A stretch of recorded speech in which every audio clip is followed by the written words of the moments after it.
So do you feel good? Okay. Okay. And why don't I introduce the folks from? Please, then let me introduce you. Okay. Yeah, and probably ought to introduce myself. My name is Brad Waite. I'm the president of Sustainable Rossmoor. I'm pleased to introduce you to Adrian Byram, who's Sustainable Rossmoor's chair of our Renewable Energy Committee and the brainchild behind all the work we've done this year on solar and group solar. So Adrian, would you take it away? Okay, thank you, Brad.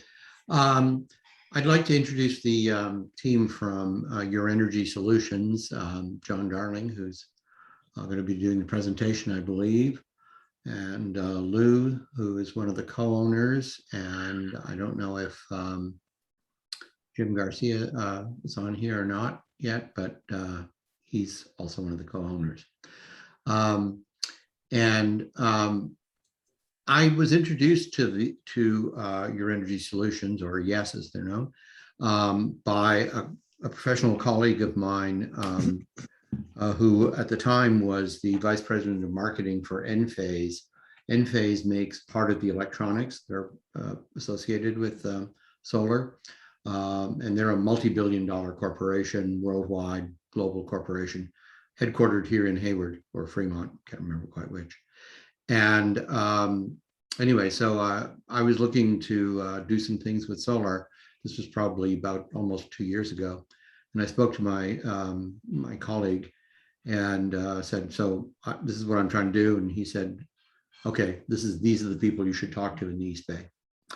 And so from that, I ended up meeting the people at Your Energy Solutions. They ended up installing a system for me here in my house here, and have done at least 10 or 12 that I know of here at Rossmoor, a couple of which I actually project managed because they were friends of mine. And so I've had a chance to see their work, see them actually do the things that they're doing, their crews, how well they do the installations. They're neat, they're tidy, the installations are clean and properly done. And not all solar installers do that, by the way. I've seen some horror shows, quite frankly, here at Rossmoor. And so when it came time to do this initiative with shared solar and some and other alternatives, here as NEM2 ran out, we sent out a qualification request to a number of different solar companies, and two of them, we ended up choosing two of them, Your Energy Solutions being one, Solar Technologies being the other.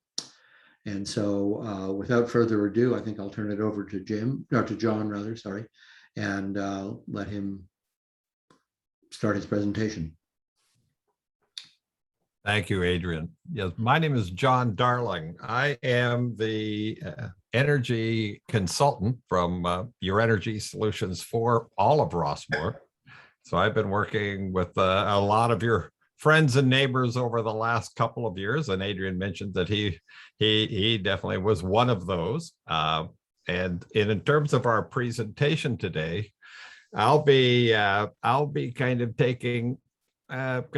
leading off anyway, and kind of going over a little bit of background of about Your Energy Solutions and who we are, and kind of what we think that might be helpful for you to know about us. And then we'll get to a point where we actually be talking about the very specific type of solar system and solar systems what we're offering to be installing as part of the Sustainable Rossmoor project. And at that point, I may turn the con over to either Lou Zubaba, who is one of the co-owners, or Jim Geddes, one of the two of them, may chat a little bit about that.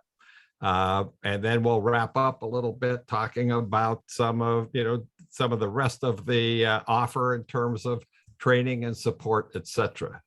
But and then it's our understanding we're going to try to keep this presentation, at least the content part of it, down to somewhere in the 20 to 30 minute range.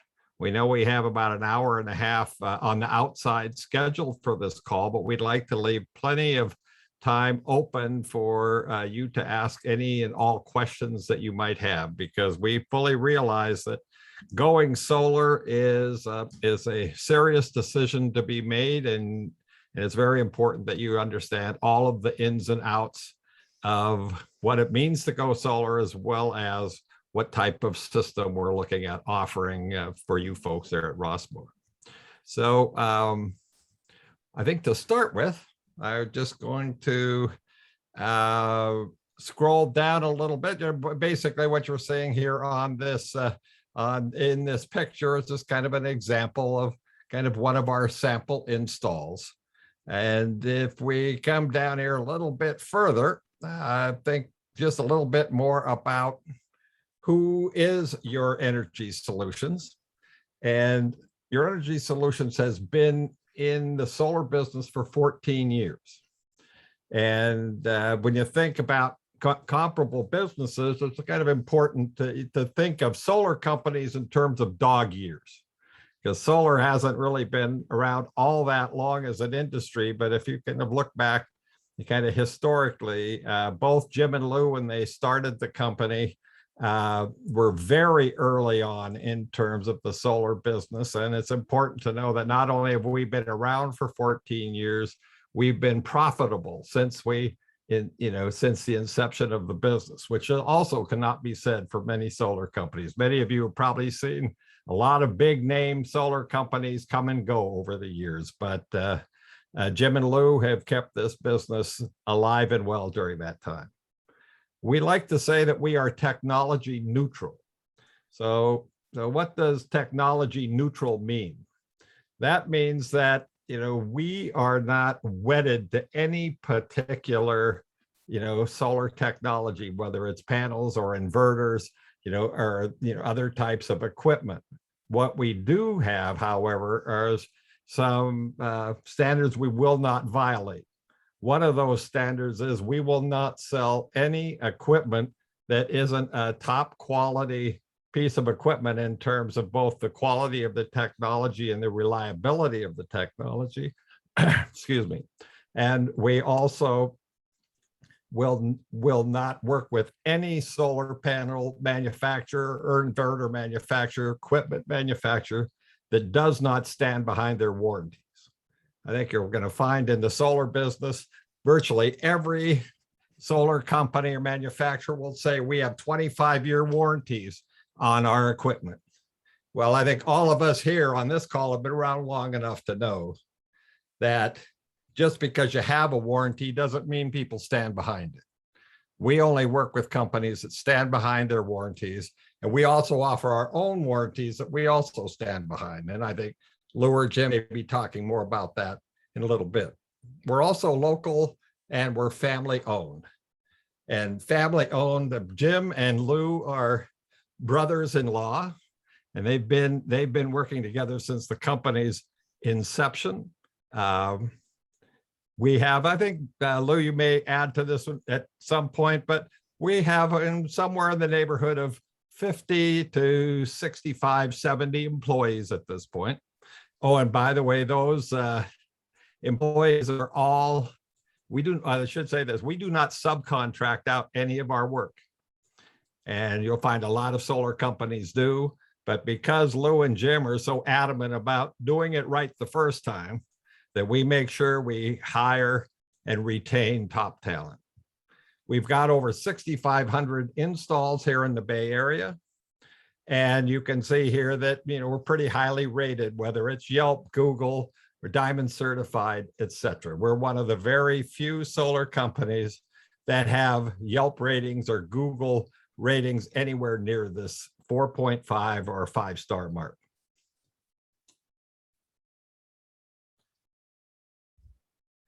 So kind of what makes Your Energy Solutions unique? We provide, in addition to the manufacturer's warranties, we provide our own 25-year workmanship warranty, which in essence means that so long as the equipment on your roof is under warranty, you're not going to be paying anything for service or support, which is critical when it comes to solar systems, because many times, as with any technology, either it will not work day one or it'll be 10 years before it breaks down. So you want to make sure that you have people that are around that are going to be there to fix it when it needs fixing. We also have a 25-year production guarantee. What that means is once we know, and we know for certain what kind of production your solar system should produce, and we learn that by going through a pretty detailed and rigorous site survey assessment, so we can know exactly what your system should produce. We provide a 25-year production guarantee that says it will produce that amount, and if it doesn't, we compensate you. Then we have an end-to-end in-house solution. I mentioned earlier, we don't subcontract any of our work, all the way from CAD design, working with your folks in terms of HOA approvals, permitting, installation, final inspections, and processing on your behalf the interconnection and net metering agreements. And I mentioned earlier that we do all of that with our own people. And also this last piece is just reiterating what I mentioned earlier about that our warranty covers all parts and all labor for any required service calls for 25 years. And I should also mention, and it's not on this list, that your warranties are transferable. If you happen to be selling your home, that warranty can be transferred to the new owners. So I think at this point, Lou, I don't know if Jim is on now or you are on now to talk a little bit about the equipment solution that we have kind of put together specifically for Rossmoor. I think Jim is on. If you want to go ahead, then Jim. If not, we both can chime in. Is Jim on mute? And probably. Oh, Jim, can you hear us? You're on mute.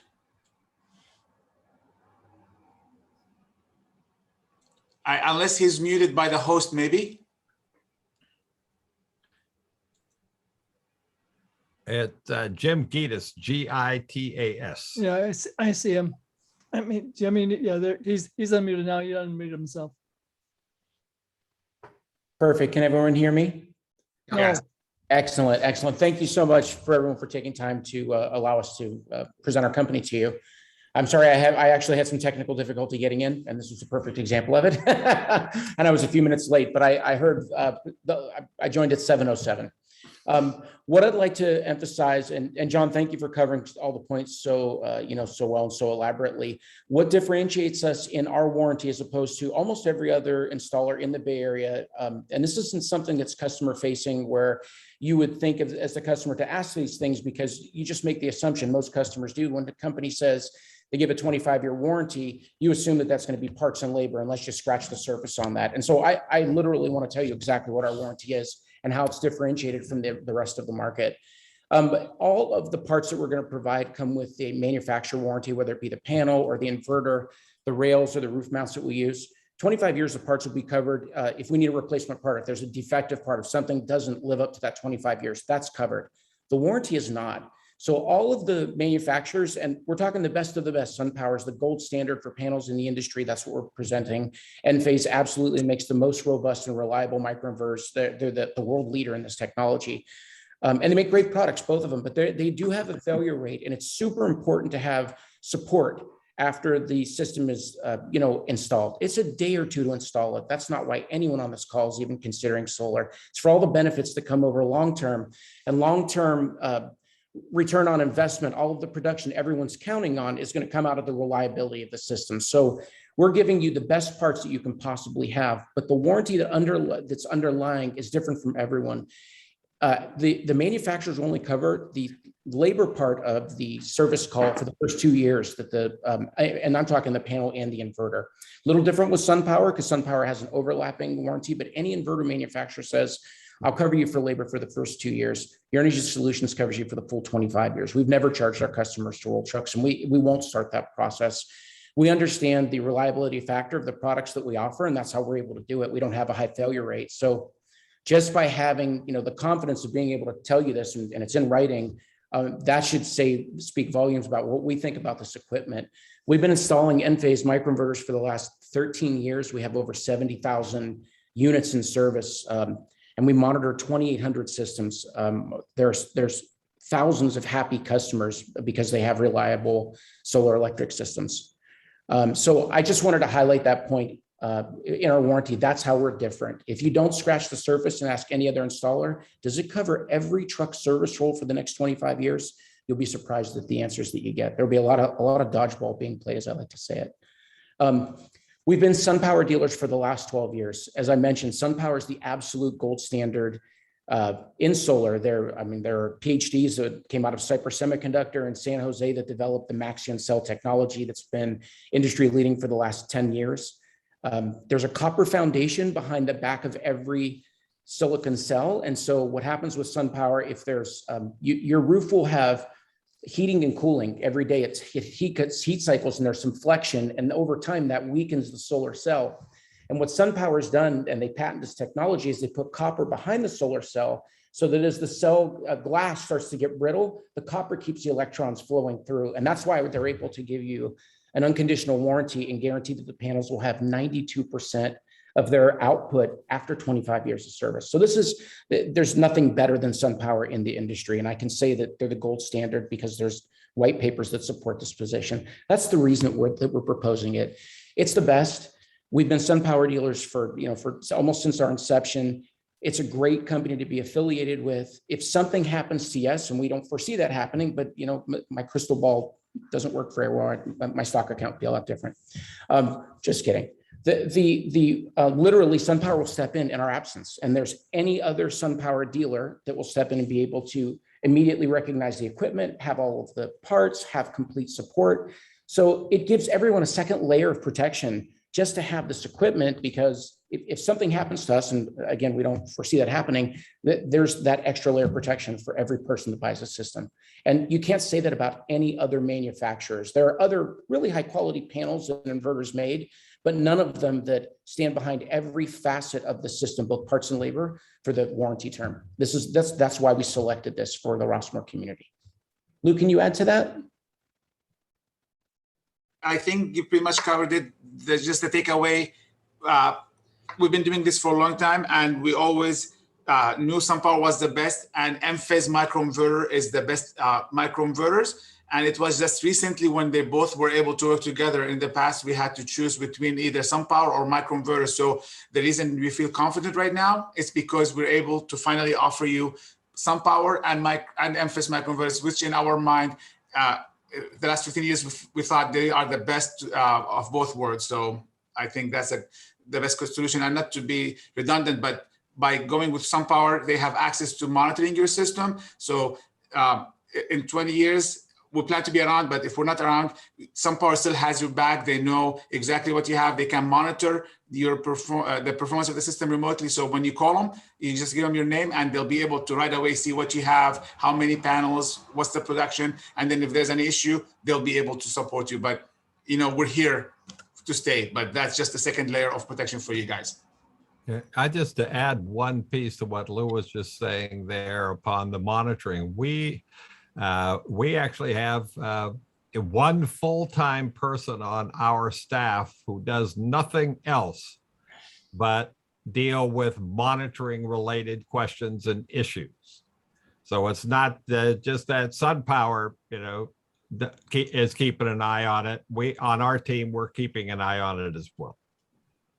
That's right. And part of what we'd like to provide is to show everyone that, wants to move forward with our offer, how that monitoring system works, how robust that platform is. It's simplistic in nature, and that's the beauty of it, where it's very user-friendly, but it's still very powerful. It delivers reports where you can get granular with the data and look at data across a very short time range period. And they're changing the platform, so I'm not sure if it's 10 minutes or every 5 minutes, but I know it's at least a 10-minute segment of time, real time, and then it goes back historically. Once you're into the platform, the monitoring access is free for the life of the system, so you never pay a second time.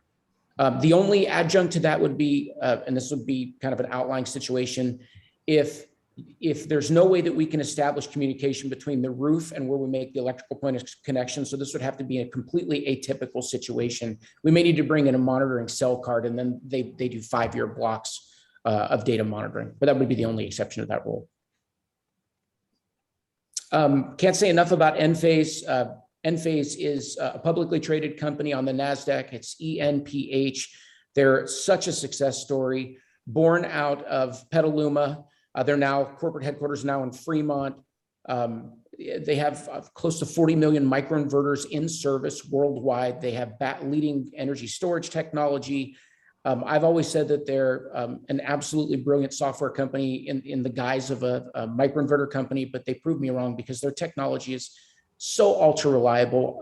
Part of our success is absolutely due to the Enphase microinverter platform. It's that reliable. It's not one of those things we have to worry about. And that will extend to everyone that accepts the software. That's the way solar should be. It should be like when you replace your roof. You go get a few contractors, you get some responsible bidding, you pick the horse that you like, and then they do their job and it's great. They come back maybe every 5 years to make sure everything's, working right. That's the same, experience you should have with solar, except there's the daily insight of your monitoring system. So you can quite literally see how the system is producing, as often as you like. And there's a lot of robust information that's available at a granular level to you just with a few clicks of a button. And that's the training we'd like to extend to everyone that also selects our option. I just wanted to mention, and we're assuming everybody knows what we're talking about, and I'm sure you guys know, but the panels, basically what they produce the power. When we say Enphase microinverter, is panels that produce power in DC, your home consumes in AC. So the microinverter is the device that converts the power from DC to AC, from what the panel is producing to what you use in your home. And with this system, every panel will have its own microinverter, which is an advantage, because if you have a 12 or 15 or 20 panel system, and for some reason one microinverter goes down, you still have the rest of the panels producing power.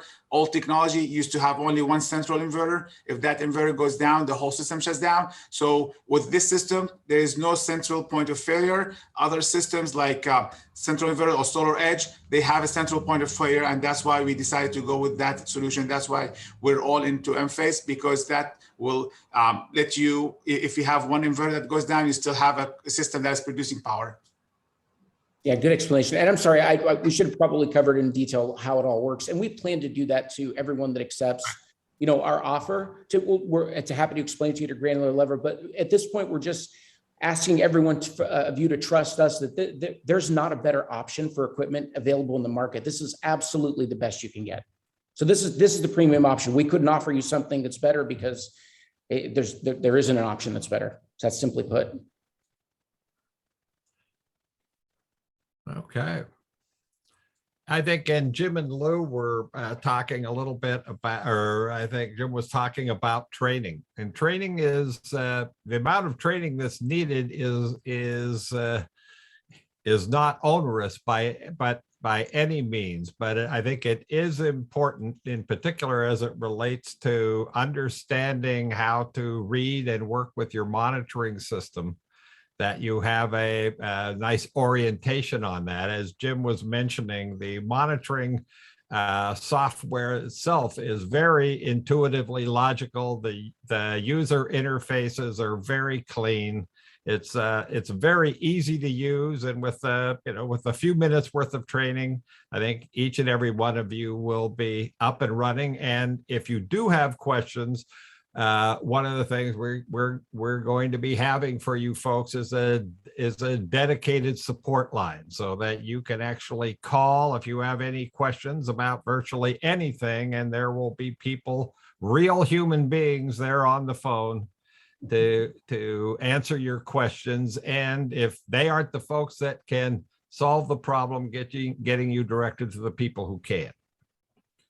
So and the other another item, we've talked a lot about service and support so far, but what is, I think, one of the things that's also unique about Your Energy Solutions is that we have a fully dedicated service department.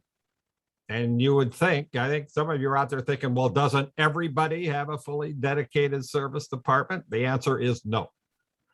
There are the solar installers out there who are pretty good at selling it, but they don't have much of an intention of servicing it. So, but what Jim and Lou have put together, our service department not only supports our customers, but we're finding that because some of these other solar companies do not have robust service departments, that our service department is also supporting some of these other solar installers as well. So I think that for service and support is really critical, because when your system goes down, you want it fixed now, not 3 weeks from now, not 4 weeks from now. And that's one of the things Lou and Jim are just adamant about, is timely support. And then the last piece there is that as far as kind of, for those of you who are interested in pursuing this further, I know that the Sustainable Rossmoor group and the champions within that group are going to be doing, and Adrian and Brad, you can chat a little bit more about this in terms of if people want to learn more, if they want to get involved more, that some of the champions will be working with them, but you can talk about that. But I will be the kind of the primary go-to person for most at some point in the process for people who are wanting to join with us in putting solar on your roof. So that's all I have. Jim, do you and Lou have anything else you'd like to add? Lou?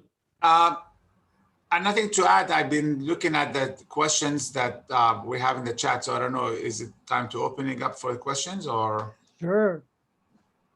Okay. So Jim, you want to go through the, Sure. the chat and we can both answer the questions one by one? Absolutely. I have to be able to see it here. I read, if new roof needs to be done, what does it cost to take off and replace panels? Sure. I don't think that's the first question. There's more from before oh, maybe you were not around. I don't know if it shows in your chat, but I can start. The first one, I think we can answer. They're asking about SunPower still behind the yes warranty. So just to clarify, so you're going to have a warranty from us for 25 years that is going to cover the whole system, and you're going to have monitoring, so you'll be able to know what is the production of your system real time. You're going to have panel level monitoring, but it is also connected to SunPower. And as a second line of defense, if we're not around, SunPower will be around to give you that warranty, but we give you 25-year warranty. And John mentioned the warranty is both on labor, parts, and also on production. So once we have the opportunity to measure your roof and collect some data, we'll be able to come back to you and give you a production number that the system is going to produce for 25 years, and it's in writing. So you're going to get that.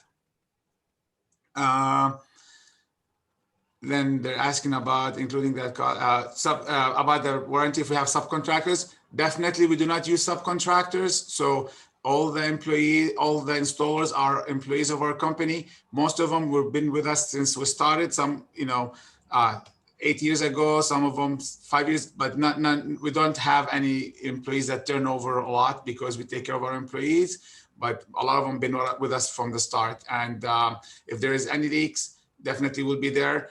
Like I said, we've been around for 14, 15 years. We don't have leaks because we do it right. We do it the first time, and we use the best products that they're part of our standard operating procedures. When we do install solar on your roof, is to do what's called the 3-course waterproofing method. And if you have a tile roof, that's very important. I think one of the questions I saw about what kind of racking we use for tile roofs, we use a company called QuickMount PV, which is a local company, got bought by Iron Mount Ridge. So they're both the same company. We use hooks, and the way we flash it, we use roofing industry standards for 3-course method of waterproofing it. So there is no way it's going to leak. As much as you don't want it to leak, we don't want it to leak. So we're going to make sure that we take care of that. If you guys are interested, I can send you videos or pictures of how we install it and how we waterproof it, so you can feel comfortable. Okay, we've got oh, there's another question here. I think it had to do with, gee, what happens if if people are going to put on a new roof? Now, this is something that in our contract, it basically states that for, kind of in today's dollar, in $1,500 in today's dollars, we will come in and we will take the solar off the roof, and the roofer will do their thing, and then we'll come back in and put the solar back. Now, this is one of the areas, since we're going to be working, there could be, many of you are in buildings that may have multiple installations.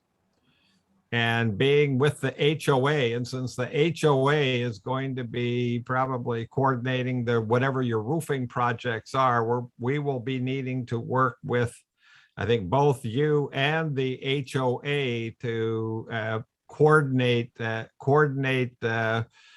situation when you're going through a re-roofing on some of your multi-unit buildings. Just to add to that, if you think you're gonna need a new roof soon, we suggest you do it with the solar. Don't wait for us to put the solar and then 5 months later do a new roof, for a couple of reasons. One of them is when you do the roof with the solar, then we integrate with the roofer. We'll make sure that your standoffs for the solar system is part of the new roof. So this way, the warranty that you're gonna get from the roofer for the roof is not gonna be interrupted, and it just makes it better that way. And tax credit, I don't know if we wanna go through this, but usually whatever portion of the system is covered by the solar system, the cost of that portion for the roof is also including the tax credit for the solar system. So you can get some savings over there as well.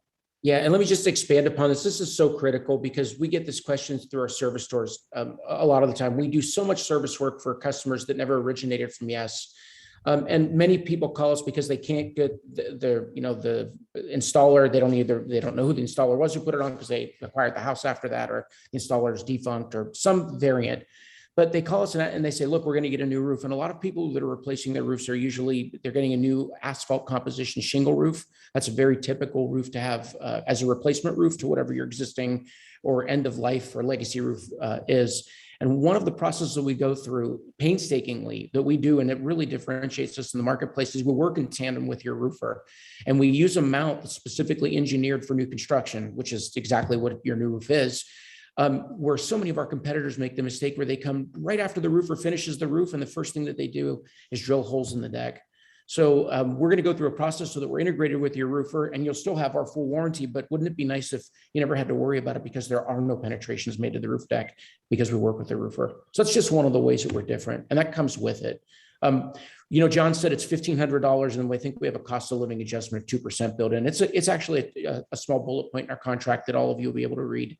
But we also include new roof mounts. So, and I'll just tell everyone on the call, what we found over time as we've evolved, as we do so much of this work now, if we're going to replace the system, if we take it down probably 7 years or later, the only thing that's going to go back up on the roof that'll be reused are the panels and the microinverters. Everything else will be replaced. Even though the rail is robust and it's all warranted, you're going to get new rail because there will be new requirements at the time. The code will bring in that'll need something new that the old rail won't be able to handle. So I just want everybody to know that's all going to come with this service. Yeah. One of the questions, if still using LG panels, yes, still use LG panels. So we are certified installers for LG. The offer we had was for SunPower, but if somebody just wants LG, it's one of the offerings that we have. To be honest with you, we're like John started the call saying, we're not beholden to one manufacturer, but we are very picky. So LG, SunPower, Solaria are mainly the ones that we offer. And if somebody wants to talk about anything outside of SunPower, we'll be happy to do that. What kind of brand of flashing we use? Like I said, QuickMine PV and Iron Ridge. So these are the biggest, they're one company right now, but we've been using it since we started. So this is the best of the best. Can battery or storage system be added? Absolutely. So the systems that we are designing for you guys, they will be able to add batteries in the future. If that's something we're going to do right now, let us know. We'll have to, design it for that way. But I don't know what Jim thinks about. Are we offering anything for batteries right now if they want to do it together? It's just with the caveat from our experience, and this is with very limited experience trying to put batteries in at a couple sites in the Rossmoor community, the electrical infrastructure at the site didn't preclude itself to be conducive to have energy storage installed. And I'm not trying to, let me not parse my words. There wasn't a place to be able to put the equipment where the equipment could perform its function and communicate. The equipment couldn't communicate. There was a line of sight issue there, and there wasn't space where you could get around one issue without violating installation code. So again, this was only a few sites that we looked at, but if we don't run into those issues and there's a place for the batteries can go and everything's conducive for it, of course, we'd love to offer it for the Rossmoor community. Now, one other question here, it says, will Yes handle the paperwork for any warranty claims against manufacturer's equipment? I think the answer to that is yes. Absolutely. Yeah. And we have such, we're a larger company now. We're not a behemoth, but we certainly have some buying power in the market. And because we do, the distributor, we go through one distributor as our main distributor, and we have such support that any warranty issues that we have are immediately taken care of. And I mean immediately, within a day or two at the very most. We get priority in that area, which is a huge bonus. Hey, John, before you go on, we've got two people who have raised their hands to ask questions verbally. Yeah, Kenton, why don't you go ahead and unmute yourself and lay it on them.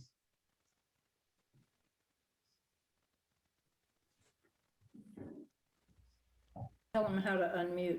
Okay, he's got did it. I do it? You did. Okay. My question was, with this monitoring, say that we have like in the past year, all the wildfires, and now there's all the soot on top of the panels, will they notify us, hey, it's time to clean? You'll notice a drop off in production if you monitor the app vigorously. Just human nature from our experience, what we've seen is that it's like anything, any new novelty that you get, the customers, they watch it like a hawk for the first 6 months, and then they start watching it a little less. And then as time goes on, a lot less. But, I've told customers for the last decade that Mother Nature, even with the limited amount of rainfall that we have in Northern California, that it's enough to keep panels clean for most, unless you live by a major thoroughfare where you've got major lanes, more than 2 in each direction. That's maybe outside of your backyard. That might be an exception. Or you have a lot of pollen bearing trees in your area and, the wind will blow the pollen around. Those would really be the two. Well, there's one other. If there's new construction going on somewhere where they're grading, that generates a lot of dirt. Outside of those 3 things, we've always told people there's enough rain to keep the panels plenty clean and productive, because when you just have a handful of panels, it's such a marginal amount of energy that you don't receive from soiling, unless it's atypical soiling, that Mother Nature takes care of it. But with the fires, we learned a lesson with the wildfires from 3 years ago, and we saw a sharp decline in panel production across the board. And it was, our support lines lit up like a Christmas tree. So we do have a panel cleaning service for that. I will tell you that it's, if you're doing it to, if you'll never get the return on the service for what it costs for just doing it when there isn't fires, but when there's fires, it's absolutely worth the cost. And if the need comes and we can package it together to many people in the area, then we can bulk discount the price so that it's absolutely manageable. Right now, I think we clean, and please don't hold me to this, but I think we cleaned 10 panels for $149. But the way that we do it is we have a special, it's a water-fed cart and pull, and it's ultra pure water that we use. We don't use any detergents, so it's totally environmentally friendly. I don't know if you've ever had someone like clean your sidewalk and they splash detergent on the side of your house, and now you have to clean your whole house because parts of it can clean and parts are dirty. So we don't use any detergents, just better all the way around. And we connect, just to a 3/4 inch hose bib, which is a standard garden hose outlet. And we take the machine on the ground, and we have a pole that's made out of carbon fiber with a industry approved brush head, so it won't mar or scratch the glass on the panels, which is, again, super important. And we can usually clean panels that you can see from 2 stories or even 3 sometimes if we have to, from the ground. And if we can't, then we get on the roof and the pole is ultralight. So everything is just perfectly cleaned with ultra pure water. We scrub it until it's perfect. It jets clean. And when you don't use detergents, there's no electrical charge that attracts dirt particles faster. So it's a super premium service. I would only recommend it if there are wildfires, and let's hope that there's not a whole lot more of those. Other than that, let Mother Nature take care of it. But to answer it also, the monitoring system will absolutely send you alerts if there is a major problem, being the system is not producing power. But when it says about the fires, if the drop in production, you will not be able to get you will not get an email, because the production drop could be different factors that cause it. But if you go online, you can see that it's dropping in production. But if there is an issue where panels are not producing power, you definitely will be alerted by an email knowing that there is an issue with the system, as well as us. So we'll both be on connected to the system. Thank you. The only reason I said this is because I'm a person that is not good with technology, and I'm not always on the computer. So I appreciate your answers. Thank you. You'll get an email, correct? Perfect. Thank you. Thank you. We had one other question is, we had another person who had raised their hand.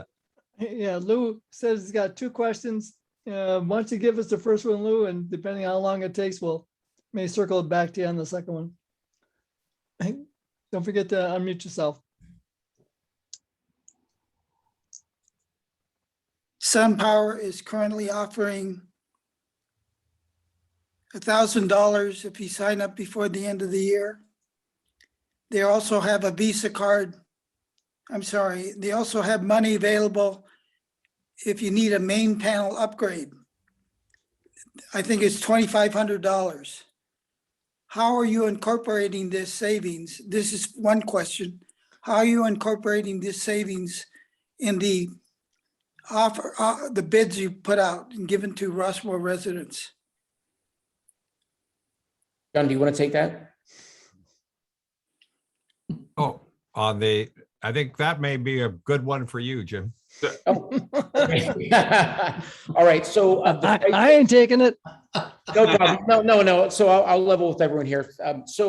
If you claim any advertised discounts by SunPower, it's by SunPower as the corporation. They market, they're genius in this way. They market direct to the consumer and they push out all these discounts. And then if you claim them, we're going to get debit memos as dealers, which means we're actually paying for your discount.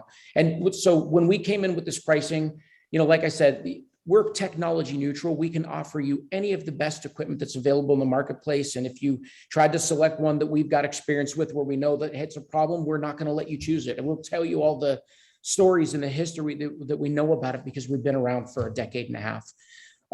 So we really came to you with the very best. And even if we're not around, which we plan to be, you're still covered. There's just no better option or offer.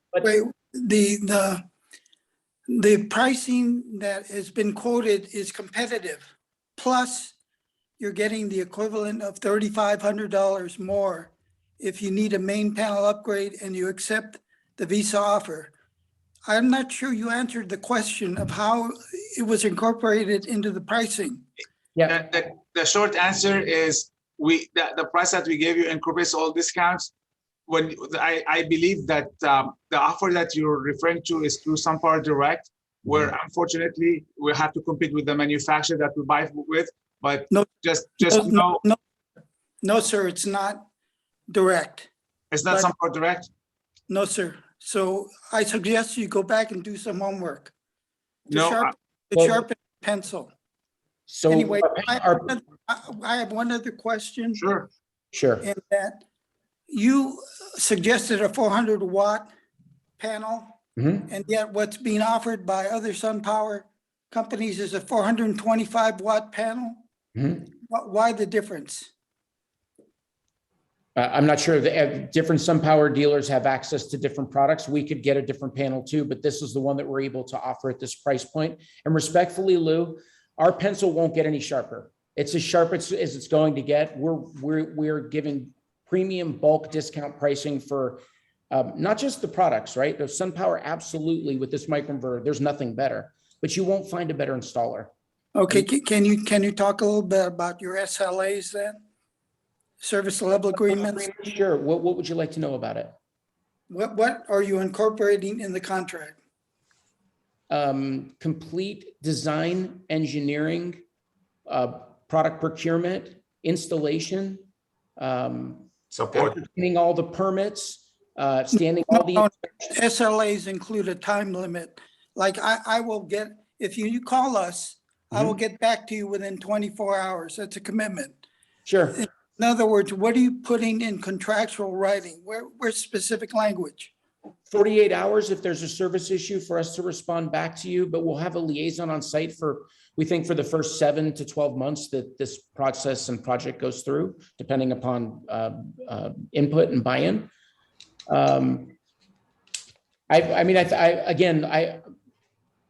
I think you're going to be very, very happy. The nice part about this is that we're process driven and we're expert at what we do, and we don't subcontract anything, and there's not better equipment made. So we even go as far as to have a production guarantee, which, I mean, it's not about compensating you for, you know, it's rained more one year than the other. It's really the underlying premise of the production guarantee is to protect each and every one of our customers against us making a design and or installation error. And facetiously, I can come up with a couple examples. Our foreman reads the plans upside down. He has a rough weekend and you're the Monday install. Again, facetious. And your panels, instead of being installed south, they go north. You're never going to get the output that we're telling you that we've told you that you will. So we underwrite every one of these systems. That's how certain we are of you know, what we can provide, what we're going to guarantee, how we're going to stand behind it. It's going to be easy to give you support. Again, this is a partnership where just, you know, you don't go through an installation and you work with us for a few weeks and then we're off in the sunset. This is the beginning of a long relationship.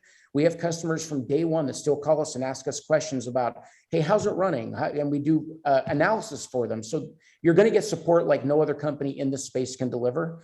This is a young industry, so there's a lot of room for improvement and development, and we're continually trying to get better and better and better, and our customers push us to do better. But I think we're asking you to take a leap of faith here and trust in our experience and the way that we've grown as a company, and we're totally customer-centric. Every day we go to work for our customers. Doesn't matter how great our equipment is, how great our installers are. Without our customers, we don't have a business. So it's all of, for, and about our customers, and you're going to be happy if you go with us, I guarantee it.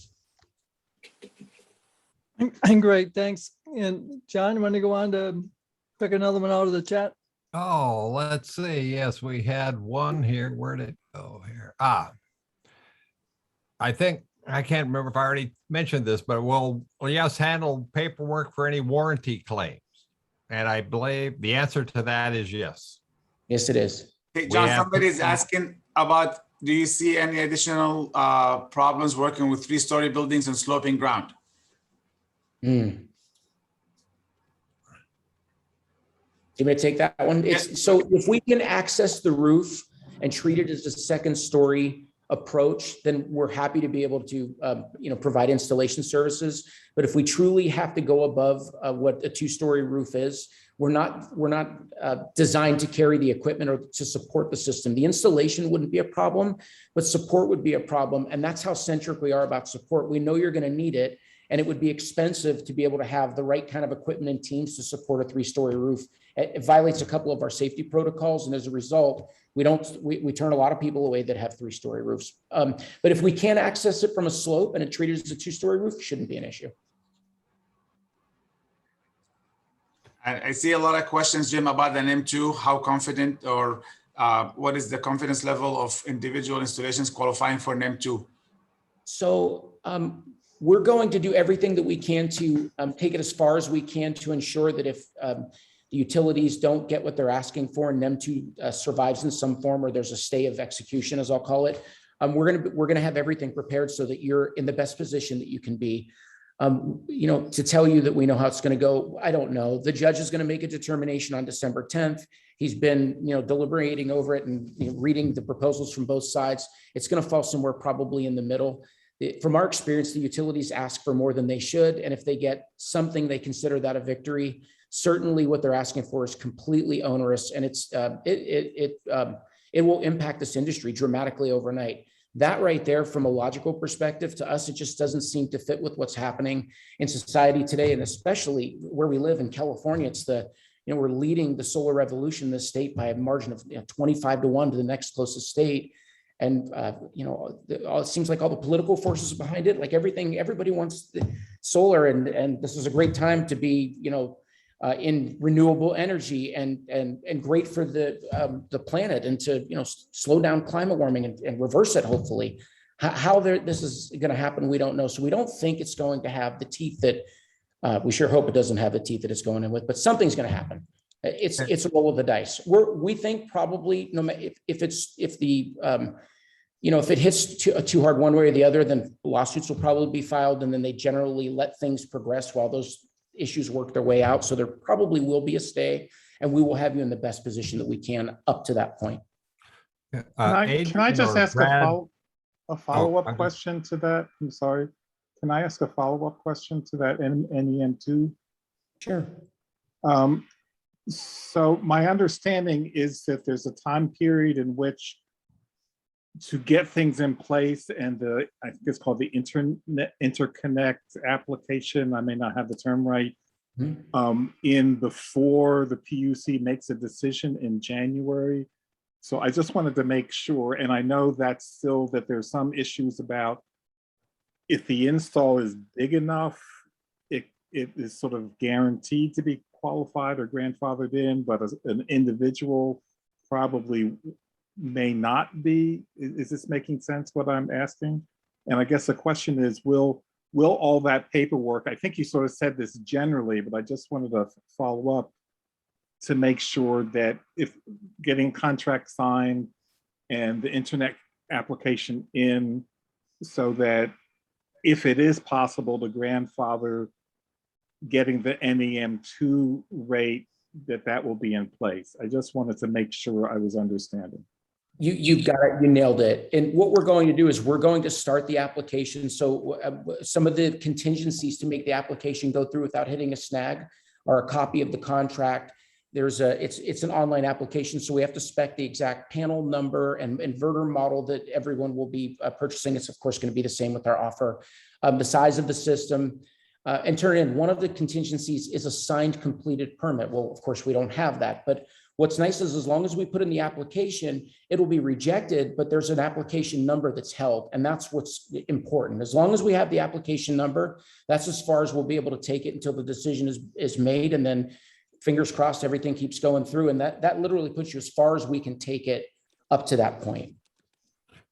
Okay, thank you. I'm thinking Adrian or Brad, I know that you folks have been giving a lot of thought to this stuff. Maybe you could share some of your insights on that as well. Well, yeah. So, I mean, what I have been told, and by a variety of different people, I mean, this is very complicated, but there is essentially two steps to the ICA, to this interconnect application. And one can complete the first step and leave the application sort of in an incomplete state. Usually it's completed by actually completing the installation, and the inspector, the city inspector, comes out and approves the installation, and at that point it's complete. But apparently there is the option of putting in an incomplete application and thereby putting a stake in the ground that says, yes, we have, this contract was started prior to the decision that was made by the CPUC. And if that happens, then supposedly the CPUC is going to grandfather those applications. But we are putting in some language into the contract so that if for some reason the PUC does something different, then there is an escape clause for the people who are purchasing it under this contract. And perhaps Jim would like to talk to that. Oh, yes. In the offer that we're putting together for the Rossmoor community, like we had said, we're going to take it as far as we can take the net metering application. I believe we'll have site surveys performed for, if not the vast majority, then all of the applications that we receive, and take it right to a point where we have a digital CAD plan set. So that would also go into the utility. So that's the goal. Again, it's going to depend on timeline and how quickly things move, with this entire project. But yeah, if the decision is made and then net metering 2.0 is not on the table, then we have some language, I believe, in the agreement. And John, and I'm sorry, I know you worked on that specific part. So if you could highlight that, that'd be great. Well, I think what we were, just a little bit of more background on this, and Adrian, correct me if I'm wrong, but I think what we're currently targeting at doing for those people who choose to kind of move forward, get into contract, we're looking at kind of taking the project to the point where, as Jim said, we actually have the CAD drawings, and to the point where we can do the initial submission of the incomplete application. And that's where we're going to stop until we get the green light, probably from, we haven't figured out exactly who's going to give us a green light yet, whether it's going to be each individual homeowner, or, the sustainable Rossmoor, or what. I think there's some of that, since nobody really knows what the CPUC or the judge is going to do, and they don't know when they're going to do it. So we could end up with a situation where it goes into, as Jim was mentioning earlier, that they come up with a ruling and the ruling is contested, and then they go through months and months and months of studying their navel and back and forth. Well, at some point in there, my guess is some of the homeowners are going to want to decide to go forward anyway. Some are going to want to hold. Some are, so those are a few details yet we have to get ironed out, if I'm not mistaken, either Brad or Adrian on that front. No, I think that's accurate. Yeah. And of course, the point is that once one completes the installation, and the city inspector signs off, then the application is done. And if we find that the PUC or PG&E are messing around, just trying to get it done, and it's highly likely that PG&E will not get its act together to be able to implement an M3 within 6 months. Then we just roll ahead and do the installation, and then we're done, and you're locked in. So it's kind of a matter of just sort of paying attention to it, keeping track of what's going on, and then the moment the opportunity is there, just roll ahead and do it, and lock her in. And see, I'll confess, I look at this as a opportunity for all of us old farts to get a little bit of excitement in our life. Okay. Brad, you need more of a life. I've been saying that for a long time. So Louis, you want to go ahead and give us a question? Oh yeah. Let's see. I think there's one says, have you ever had a leak in an installation? So we've been in business for about 14 years, like you said, over 6,000 installations. We'll be lying if we say we didn't have one or two, issues with installations. Most of the time, it's not related to our specific installation of the mount, but we had jobs where the roofs were a little bit older. We recommended the customer to put new roofs, for example, but they said they don't want to. And if there's an issue, we're always there within, 48 hours if it's a weekend, or 24 hours if it's a day, to look at it. Like I said, a lot of time it's not related to our installation, but we're there always to look out and see what's going on and help the customers. So that's the honest answer for that. Yeah, and we've definitely had roof leaks, but what we do is we learn from them. So we've evolved to a point now where we have best practices, we're process driven, and we use best of class equipment. So really, we're a premium service simply because in order to give you the, the underlying warranty that we're going to give you, we have to use the best of everything and we have to install it the way the manufacturer recommends it. But that's just good business practice. That's one of the ways we excel. And that just comes with it. We've certainly scraped our elbows and our knees over time, but we're at a point now where we're so process driven. I can't say that we don't have roof leaks anymore, but we do hundreds of installations a month. And the last storms that we had one call. And I don't even know how it resulted, but I don't think it was us. That is impressive. Okay. One question is, what devices can we use for monitoring? Smartphone, PC, other? Typically, yes, all of the above. You can look at your smartphone, tablet, computer, so you'll be able to access this. Usually it's a link, like a website link where you have a password, sign in and you can access it from anywhere. Let's see. If we want to go to the agreement, what will cost us if we do not get NEM2 in our, if we want to get into an agreement, what will be the cost if we do not get NEM2 in our agreement? Jim, I mean, is that? The cost with us would be the same unless PG&E decides to change the net metering application fee. And I haven't read anything about that. So I assume it would be the same, but the return on the investment will be dramatically different contingent upon how NEM3 results. And no one knows what that is yet. Again, worst case scenario, it doesn't look good at all. And unless you have an electric bill that's $200 a month or more, the investment might not make as good a financial sense. Certainly, if you're north of that, then it will in every case, because PG&E has already announced they're going to raise their rates a minimum of 5% per year for the next 5 years. So think about what that means to your bill. We just do the quick math there. If you already have an ugly bill, it's not going to get any prettier for sure. But we just don't know how the chips are going to fall yet. I think, Jim, that the question was more related to if it's clear that we will not get any M2, what's the cost to cancel the contract?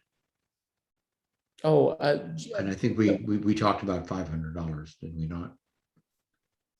I thought we had it written for $1,000. I'd have to defer to John, to be completely honest with you.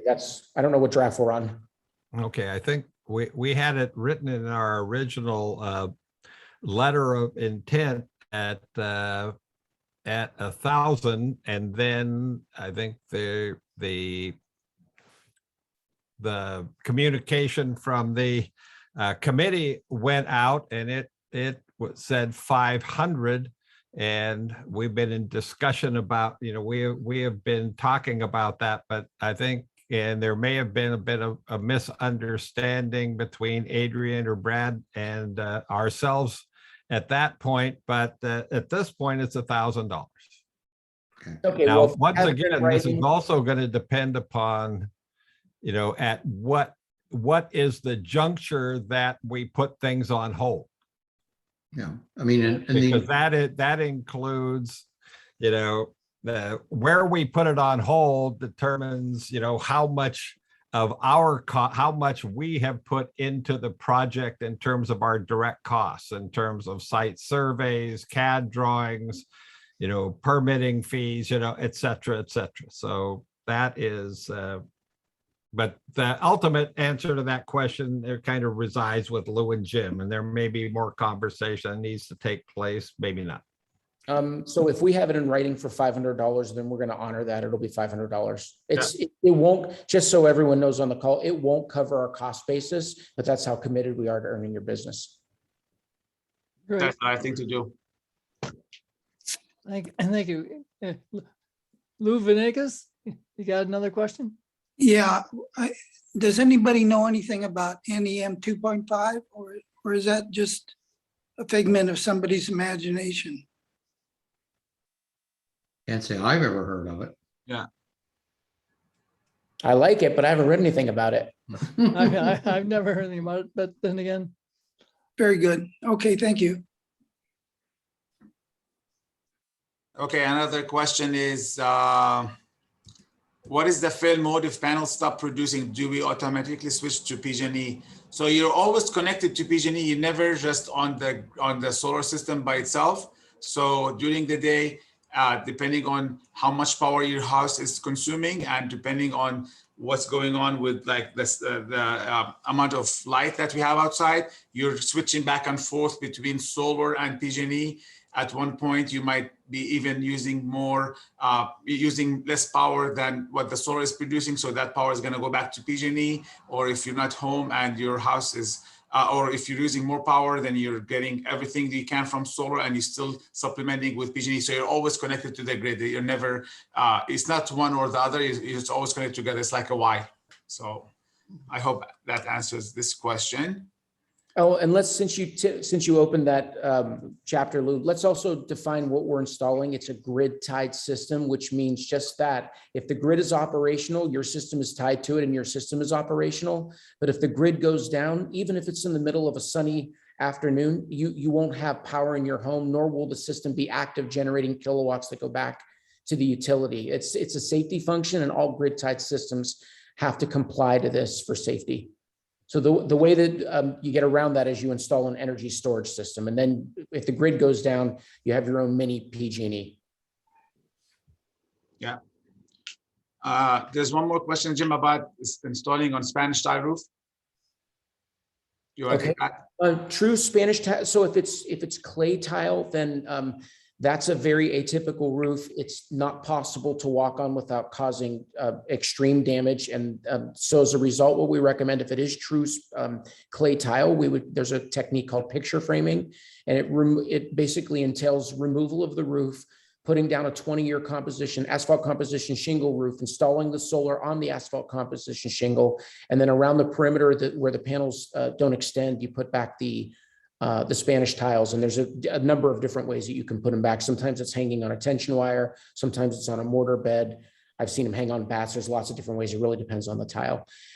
However, if it's just concrete tile and it looks like Spanish tile, because that's often referred to, and it's easy to confuse. They look very similar. We've got some visual aids we can definitely send out that kind of show the difference between the two, and then you can compare for yourself. They always say a picture says 1,000 words. But if it's just typical concrete tile, we work on those every single day, and we're expert at installing, and they'll be absolutely waterproof. I should just comment here that, to my knowledge, what we have at Rossmoor that looks like Spanish tile is in fact concrete tile. Yeah. Got it. Because that's what's on my roof. Gotcha. Yeah, so it won't be any issue at all. Another question, Jim, PG&E EV rates, does that still apply with solar? Yeah. Oh, this is important to note. So some of you may be on, it's kind of a legacy rate that PG&E is going to be taking away soon. It's called the E1 rate, where you get a certain quantity of power at their lowest price tier 1. And then once you use it up, you get the next percentage of it at a higher price tier. And then you go into what I call the penalty zone, and then you're paying a lot for electricity.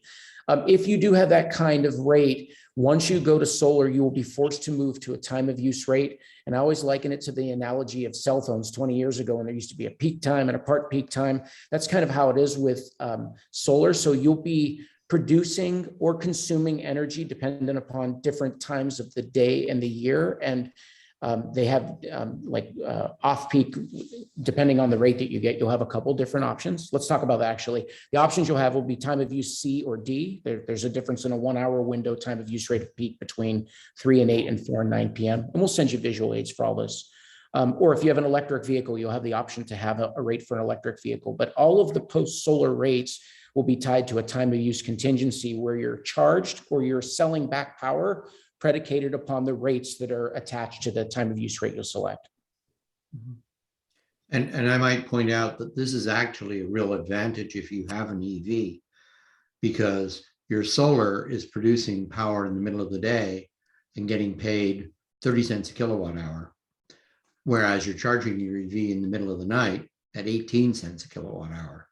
So for every kilowatt hour your solar produces, you're putting 2 kilowatt hours almost into your battery in your Tesla or your whatever it might be. So it has its advantages. Okay. I'm looking here. I see Adrian, thank you. He posted some clarification about the SunPower rebate. It looks like it's $1,000 if you get SunPower up to minimum size of 4 kilowatts, and $1,500 if you get the Equinox.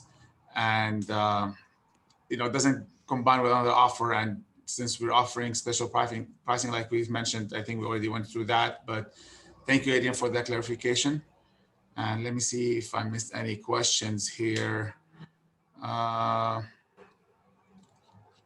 me go up here. I think I saw one question about specifics. If I have how many panels I can put on my garage. I think, John, you may be able to speak to that. You looked at most of the, the roofs, right? As far as you want to say the process of I designing think the system. I saw that question, and unfortunately, it's the answer most people hate hearing is it depends. Right, it does. It's going to depend on what type of garage roof you have. Is it flat? Is it pitched? Kind of what is the square footage of the roof? One of the benefits or one of the differences in putting solar panels on garage roofs versus on the home roof is on the home roof, we have to deal with fire marshal setbacks. We have to stay 18 inches off the ridges and 18 inches off any hips or valleys. But on garage roofs, etc., on pitched roofs, we can actually go up to the ridge.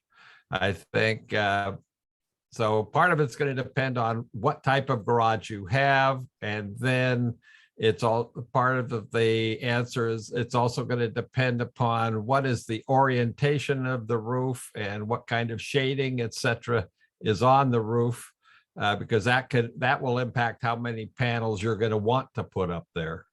But I think a shorter answer would be, once we know what the specific garage roof is, then I can give you a fairly specific answer. But on a single car garage roof, from what I have seen, you're probably looking at something in the 6-panel range.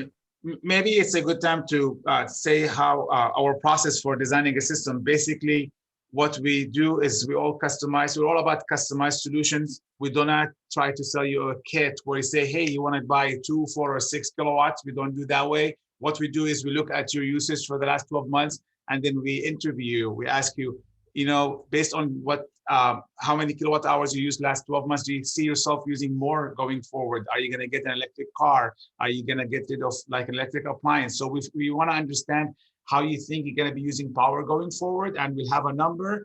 And based on that number, we know what size system you need. And then we look at your roof and we look at your best orientation for your roofs, and we'll try to design a custom system for each and every one of you. So it's not a cookie cutter solution. Is actually more a customized design for each one of you. I think I saw a question come in. We have attached garage with flat roof facing south, single car roof. Do you think this will be a problem? If the question because it's a flat roof, it's not a problem. We can. I'm assuming it's not pitched. We can build if you want to do a tilt solar panels. We can do that. I don't see any problems with that. Jim, you want to add to this? We just have to go through the HOA approval process, and typically our experience working with most HOAs is if the panels don't look onerous to others, they're approved. So believe it or not, just taking a panel and leaving it flat and parallel to the roof, you'll get great summer production and nothing in the winter. So that's not going to validate doing it that way unless that's the only option that you have.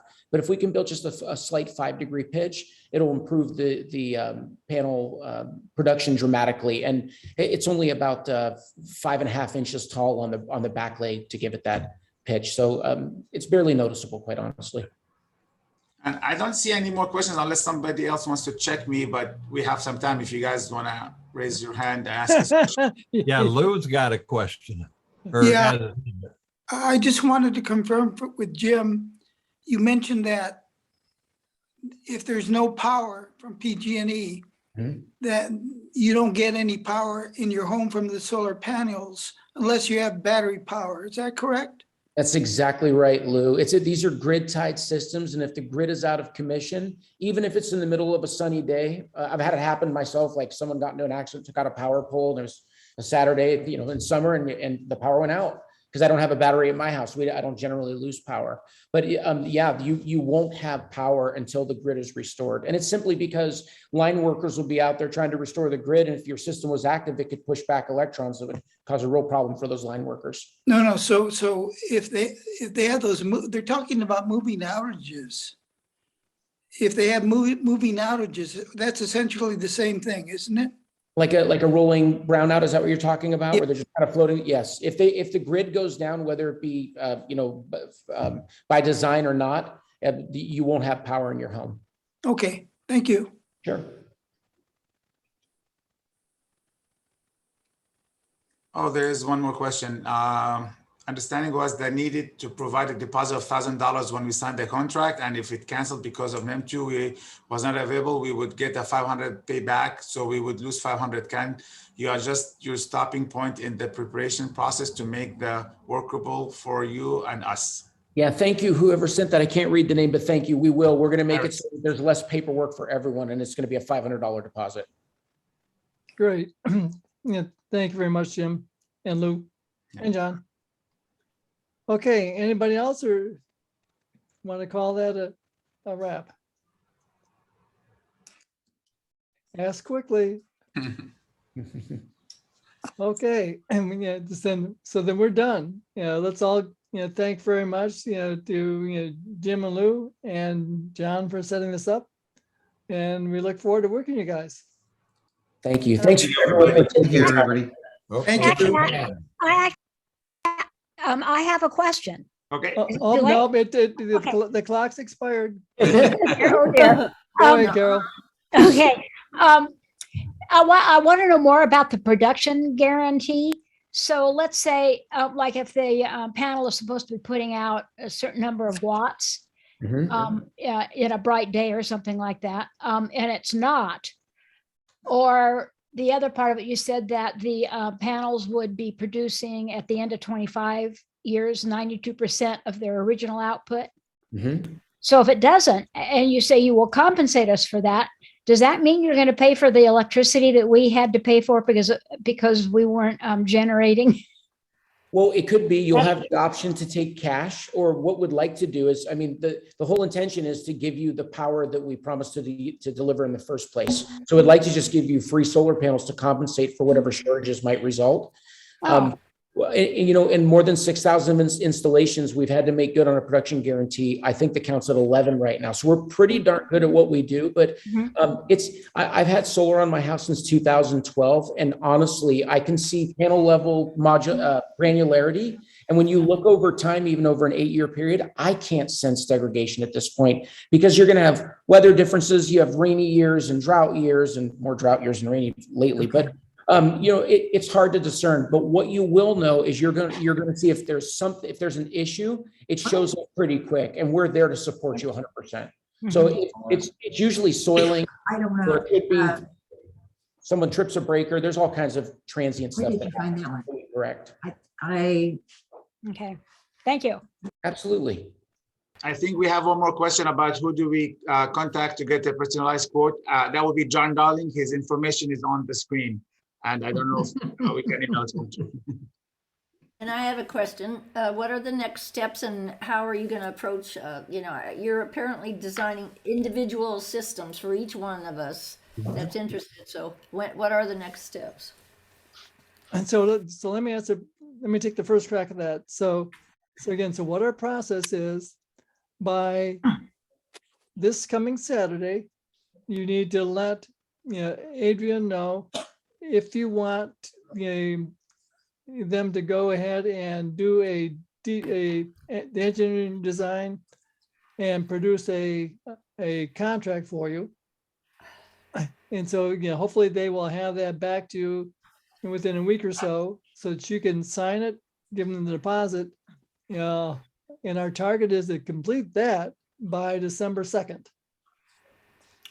Okay, and so yes, John and Jim and Lou, that's a little bit of pressure on you, but we know you guys can handle it, and we know you thrive for it.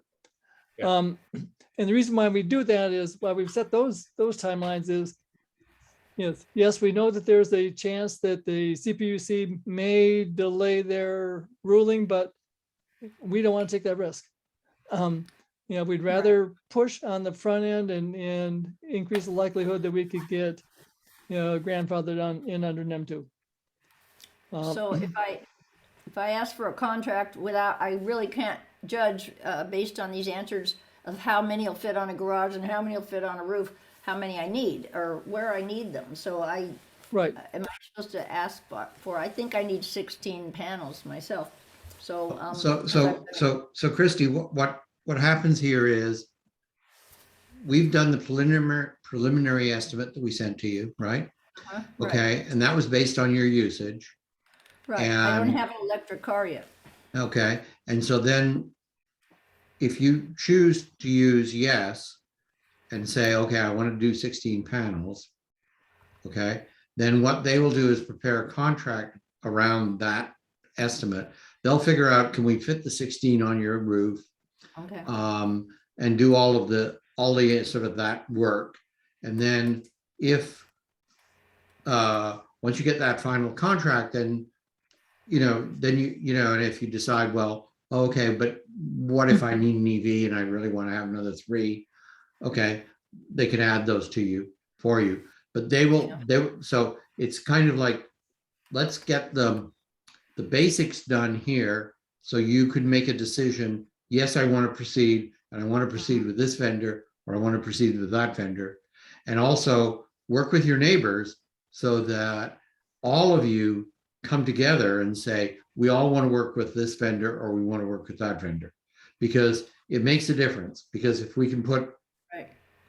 all the panels on the roof with the same vendor, we can stick them together and eliminate some of those fire marshal problems. Okay. And Yeah, I have one neighbor that wants to do this as well, but she Yeah. wants an individual system, but we share the same roof. I Yeah. mean, she's my upstairs neighbor, so Yeah. yeah, okay, we'll do that. yeah, Okay. so that's what I did with my upstairs neighbor a year ago. And we have a system and it's like one system. It's like one bunch of panels on the roof. Yeah. Mhm. And so it uses the roof most efficiently. And that way we can all do, we can figure that out and nail down what makes the best sense for you and your neighbor. And yes, or ST, whoever you choose, can come along and come up with the right solution for your particular situation. Right, okay, Okay. thank you. Oh, Adrian, have you, in your previous briefings with the folks, have you talked about the issue related to, let's say you're in a 6-unit building and we can fit a total of 60 panels can fit on the roof, Mm-hmm. that each homeowner only gets their pro rata share. Yes. So that, in other words, each homeowner would have a max of 10 if in my scenario. Yes, exactly. Yes. Okay. Yeah, I have a follow-up question to that, if I may. Yes, you may, Lou. The example you provided with 60 panels, and there's 6 people, so 10 panels each. Some places on the roof are going to be better than others. And there may be some significant degradation in some of them for various reasons. How is that rationalized? Yeah.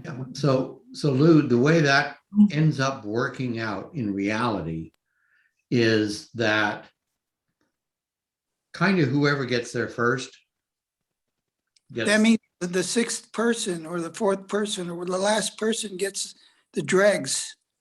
Right, That's kind of the way it works right now. Adrian, if I may, I think this will help, Lou. So if everyone visualizes the face of a clock, the optimal placement for the panels are between 4 and 8 p.m. Anywhere in that window is considered excellent. It's literally, if we go back to grammar school, it's an A, not even an A minus. And as you extend that, I call that face of the clock between 4 and 8, the solar window, as you extend that window and you go 3 to 9, it's literally only 10% less. In fact, where we live in Northern California, if we had to put panels on a north-facing roof, at the worst case scenario, it's a delta of 30% of what a south-facing roof will deliver.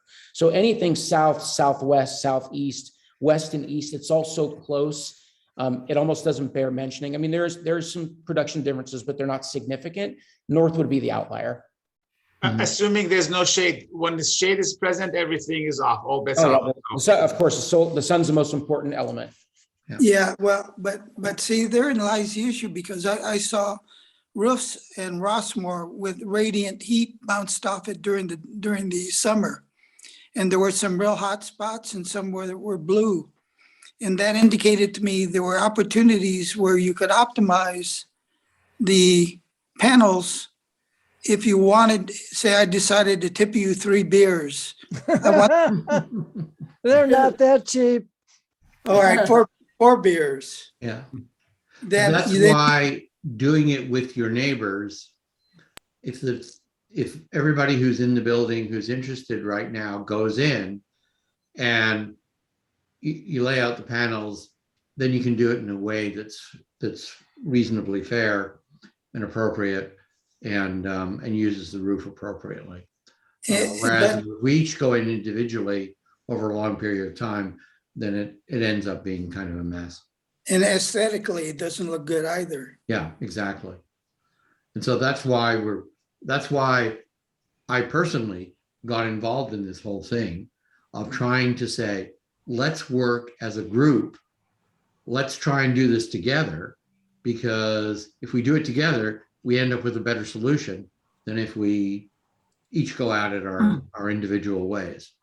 And so that's been the whole principle behind what Rossmoor, what Sustainable Rossmoor has been doing for the last year, is to try and focus us on doing this in the best possible way as a group, in a sort of a shared sense, even if it's an individual system, but still in a shared sense where we're paying attention to the overall values, the overall best results for everybody.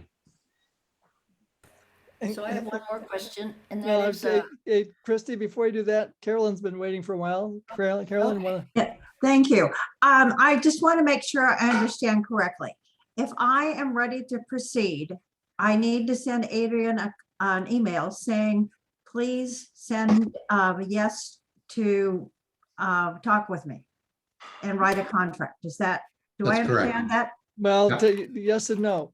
They probably won't come to talk to you. You know, they may, it's up to them, you know, but they will do what they need to do, you know, to, you know, design a system for you and do a contract for you. Okay, Okay. But my next step is to contact Adrian to say, I'm ready to go. Yes, and you need to let him know how many panels you want And which vendor? and which. Yeah, vendor. and to Okay, be right. to be prudent, you might want to read the contract and review it with your lawyer if it makes sense. well, they I haven't have written it read the yet. contract and I think I understand it. And I also have indicated that I want to be part of the Zoom review of the contract.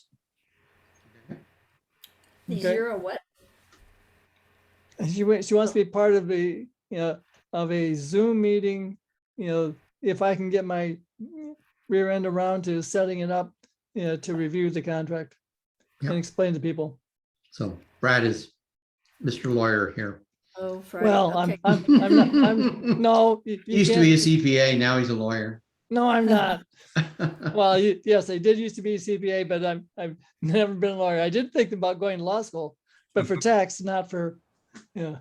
Okay, Okay, I think Okay, one thing I- I can speak to is that, you know, once I get once Adrian shares with me who it is we need to follow up with, I will be following up with you to be confirming, you know, the system size, et cetera, because there's going to be there, you know, while we're trying to make these solutions kind of, you know, relatively similar, each individual is going to have some of their own specific needs. You're going to be in your own building. That building is going to have its own production. So I will be working with each of you individually, but your gateway is through Adrian. Okay. Okay, okay, Christy, you want to? Yes, please. My final question is that based on what you just said about if 6 people in your in your 6-unit building want a piece of it, you have to divvy it up. But 2 people want a piece of it. I want a space between 4 and 8. And I don't know how much, I don't think the roofs are big enough to hold 16 for everybody. And not 16 won't be wanted by everybody, but right now only 2 people are interested. We both live on this, under the same roof. So I can pick another roof in my building, right? Correct? That's south facing, is that correct?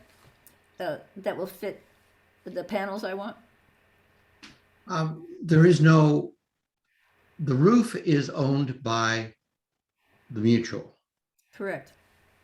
And you're allowed to put by AB 634, the assembly bill that was passed 4 or 5 years ago now.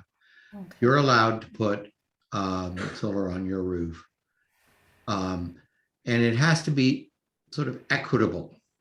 Now that is a word that's very ambiguous. And so, you know, there's not a lot of, I guess the whole point here is you should think about, okay, am I taking up an unfair share of the roof? If so, then you should adjust appropriately. But nonetheless, it is sort of a first come, first served. So, but it's not unfair if they haven't even shown any interest, and there's been all this hubbub about it. oh yeah, yeah. I'm not saying that if you were to go up there and say, okay, I'm staking out this part here because that's where the sun is. Well, you know, you guys have had your chance. Well, not only that, I'm probably taking more than 1/6 of the building. Well, yeah, roof but, space. but under AB 634, you're not allowed to do that. Yeah. I'm not? Okay, Yeah. so I don't know if it'll fit. I've been waiting all Well, day to hear this. Yeah. Okay. So it's hard to say whether it'll fit or not. But if you're in a 2-story building, Yeah. it probably will. What does 2-story have to do with it? There's only one roof. Well, there are 3-story buildings Oh, at we're in Rossmoor a where, 2-story. okay. Oh, I see. In So some we have mutuals, there are 3-story buildings. Those have more of a problem because now you've got 3 units stacked underneath. Okay. We have If 6 there's only units 2 in our- units stacked underneath, then there's generally enough space. Okay, all right, that helps. Okay. Okay, thank you. We'll be back. Lou, give us a break. Okay. Yeah, one other comment. And it's really a question. And it's also that your last one. Make it count.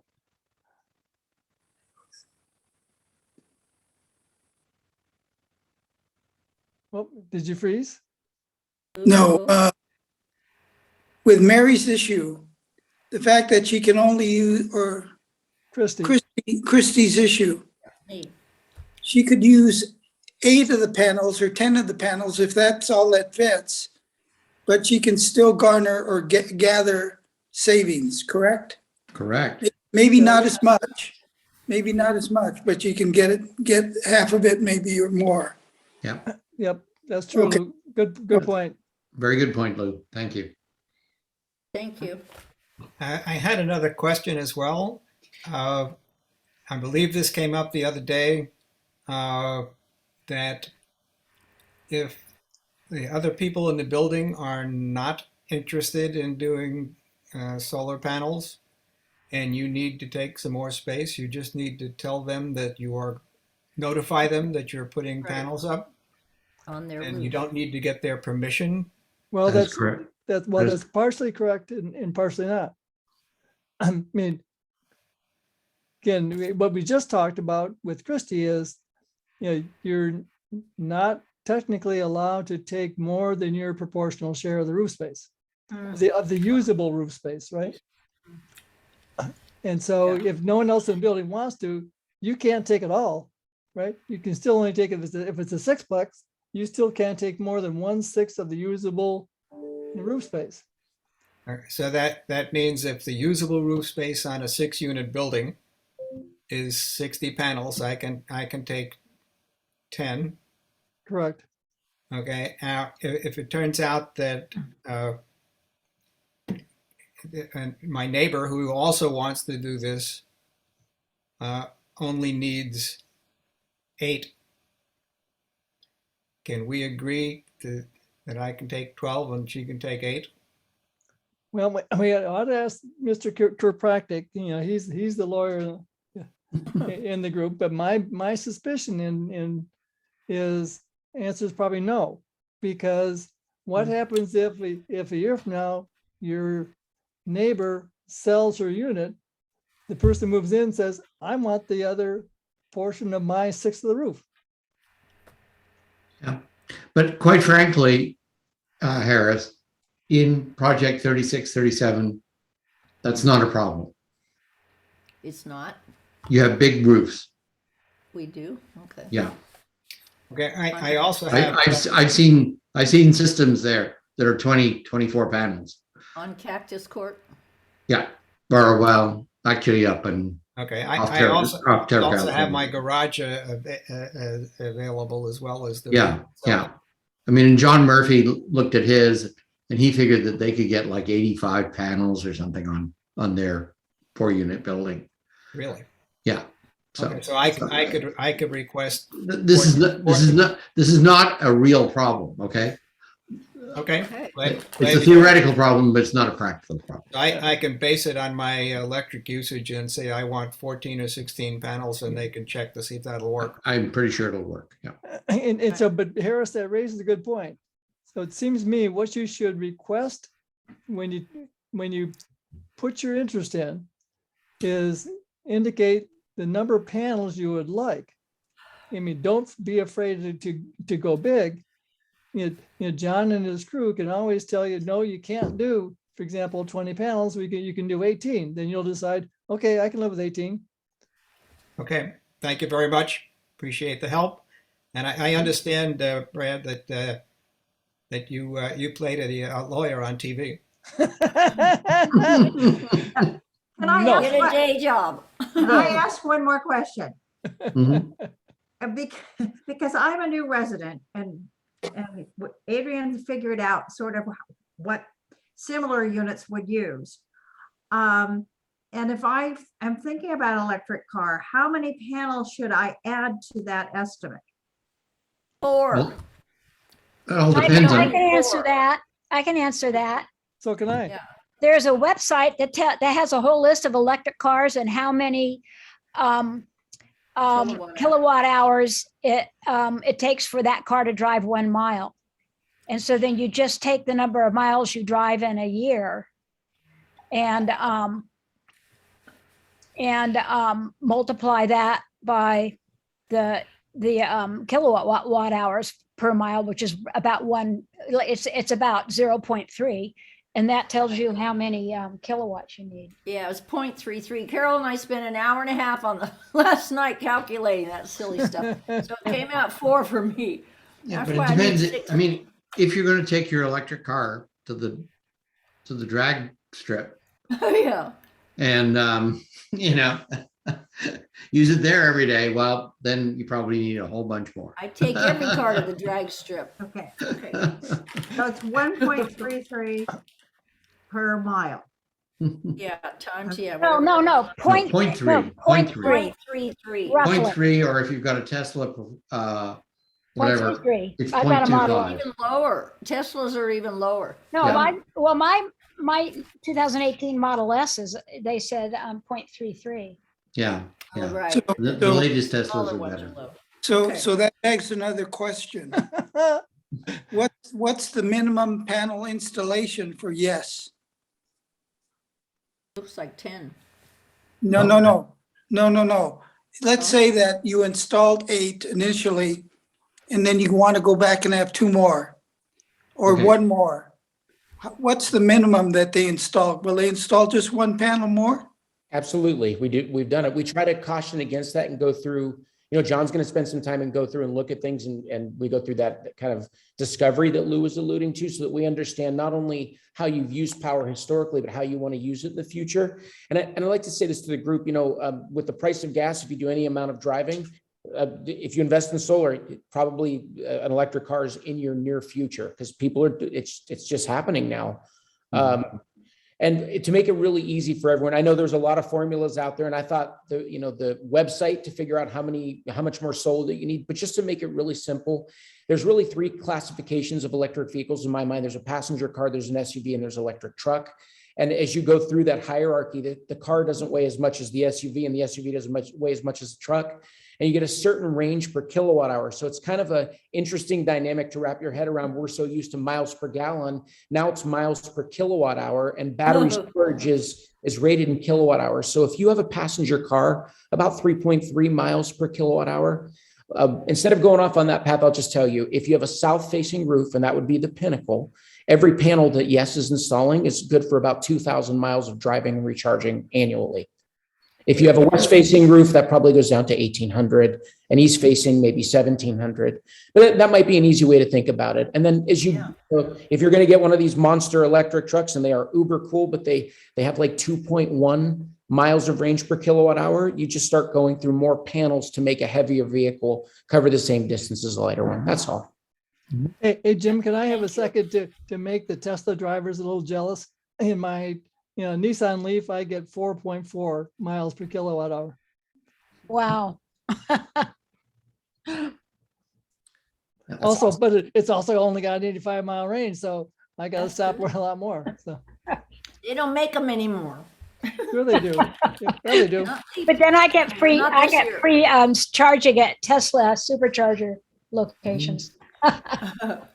Just to add one piece in here, because I know that there's sometimes there is a tendency to kind of figure out, gee, I need 7 panels, I need 8 panels, I need 10 panels. I mean, and I think that's a great starting point, because I think Adrian and the group have done a great job kind of helping people kind of ballpark this stuff. But part of our job is to help it get a bit more precise. So we'll be working with you, taking a look at your usage, taking a look at the roof, the production, this, that, and the other. We will be able to fine tune, the size of system you're going to need to get the job done you want to get done. And I think that will, and but I think Adrian and Brad and the group are kind of getting you 80. They're getting you into the red zone for those of you who are football fans. It's our job to help you get it over the goal line. Okay. And that's going to take a little bit of work. And get the extra point. And so John, Lou, and Jim, let me ask a question that's a bit of a follow-up to one of the things that Lou said. And that is, let's say, they have you, do an installation for an 8-panel system. Mm-hmm. And then Lou decides he wants to add 2 more panels. Mm-hmm. We've been told that once you've submitted the ICA, the interconnect application, if you change it, that starts the process all over again. And so you may kick yourself out of NEM 2 by doing that. Assuming that you make that change after NEM 3 has been announced and put into effect.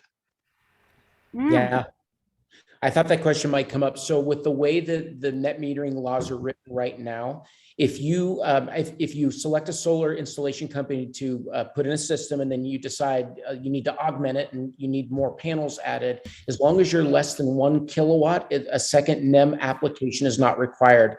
But that's under net metering 2.0. I have no idea what 3.0 holds and if that'll be honored or if it'll be changed. So it's just an honest answer there.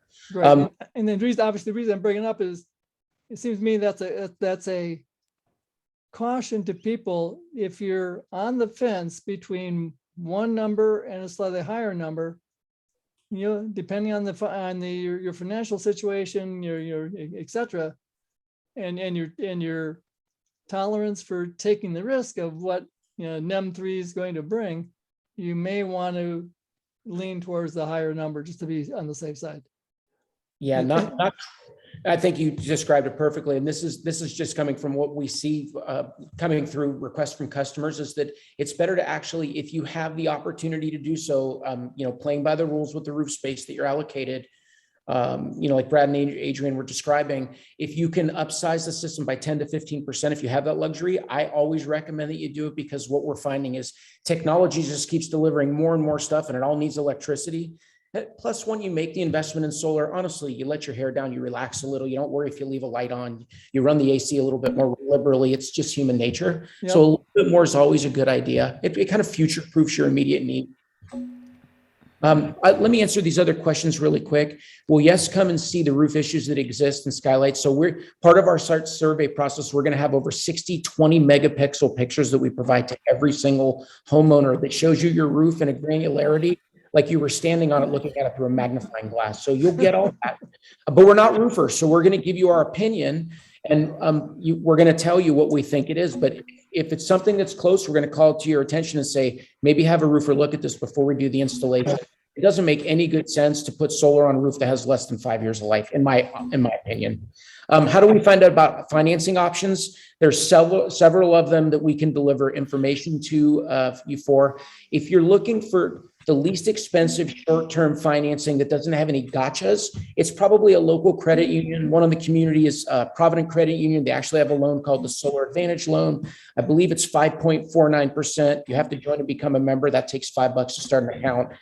There's no prepayment penalty, and they don't put a lien against you. You just have to be able to hit the FICA and debt to income ratio scores to get it. If you're looking for long-term financing, there's some other companies we can go through. This is being recorded, so I have to be careful what I say, because I can be in trouble for saying this, but you're essentially buying down the rate. They offer a lower than market rate. And, if you've ever gone through a mortgage and you've worked with a broker and they go, hey, the real rate of interest is 4%, but if you pay a point, you can get 3.75. It's just like that. They're going to come at you and offer you a rate that looks all too good to be true. And it is in some ways, unless you're financing for the long haul, then it might be the best game in town. The way that these companies make their profit is by charging a finance fee. So just to use facetious numbers, if you finance 10,000, you'd go sign a contract for probably close to 13. But if you looked at that payment structure over 25 years, you can't touch that in the real market. We calculate that all the time. And if you even look at it as from a present value annuity perspective, you're still ahead, but only if you're going to be there for this is long-term financing. Let me go to the next question. How does the tax rebate work? It's super simple. It's the IRS form 5695. We'll be happy to provide everybody that needs a copy of it with the instructions, but it's quite literally the easiest attachment ever seen. It's a one-page attachment you include with your 1040. On line 3, you write down, here's how much my solar electric system costs, and any other costs that to make this come to light if we have to do extra electrical work, which I'm just throwing some things out there that sometimes happen, or you need some roof attention. Those things will all be also available to the tax credit, because the IRS views that as if you have to do these things in order to go solar, then so be it. That doesn't mean that we can include your kitchen remodel in. I just want to make that clear. But anyhow, it's the IRS 5695, and it's a one-page return you include with your 1040. Are there any modification needed to the breakers inside of the unit? We're going to go through that discovery process, and we hope not. Yeah, this might help everyone just sight unseen before we see what kind of magic we can perform electrically. If you have a 100 amp main panel, and we're going to find out what you have, so you don't need to tell us, 11 panels fits perfectly. If you have 125 amp main, 13 panels is a perfect fit. If you're fortunate enough to have a 200 amp main, 22 panels is a perfect fit. Again, you have to have the roof space for it. But there are lots of code compliant workarounds where if you need 12 panels, but you have the smaller service, there's lots of ways we can help to try to bridge the gap and bring it to you without it costing an arm and a leg to make it happen.